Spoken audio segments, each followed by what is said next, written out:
మీ ఆయన ఏం మా చేస్తారు? ఆయన లేడు మేడం, చనిపోయాడు. చనిపోయారు. ఏం పని చేస్తుండే తను? House keeping. హౌస్ కీపింగ్లో ఉండేనా ఆయన? పిల్లలు ఎంతమంది ఉన్నారు? 2 కొడుకులు. ఇద్దరు. ఎక్కడ చదువుతున్నారు వాళ్ళు?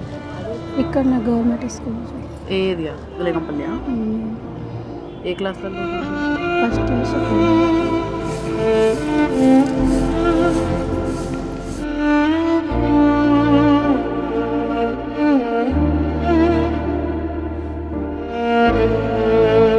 వాష్రూమ్స్ వస్తాయి కదా, మన టాయిలెట్కి వెళ్ళేది ఉంటుంది. సో మీరు ఎలా టాయిలెట్ యూజ్ చేస్తారు?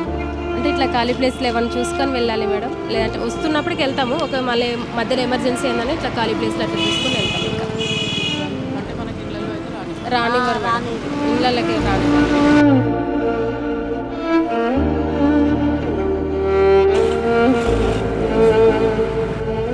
అసలు తిన్నది వాంతింగ్, ఇట్లా కుక్కలు, మోషన్ మిషన్ అంతా తీసేస్తున్నాం.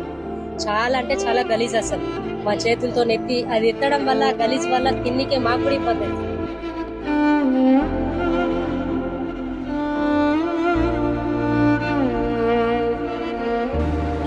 చాలా ఒక్కరం చేస్తే అస్సలు వెళ్ళనే వెళ్ళదు మేడం. మా ఇంట్లో నేనైతే ఒక్కదాన్నే చేస్తాను.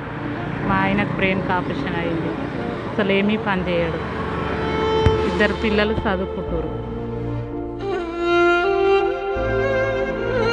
ప్రాబ్లాలు అవుతున్నాయి కదా మాకు కూడా. రోడ్డు మీద వస్తుంటే ఒక్కళ్ళమే వస్తుంటే ఎవరో ఒకళ్ళు ఆ కార్లు ఆపుతారు, ఇట్లాగా ఎక్కుతారు, ఆడదాకా అంటారు. బైకుల మీద ఉంటారు, కదుపుతారు. రోడ్డు మీద పోయే మా పిల్లలు కూడా కదుపుతారు.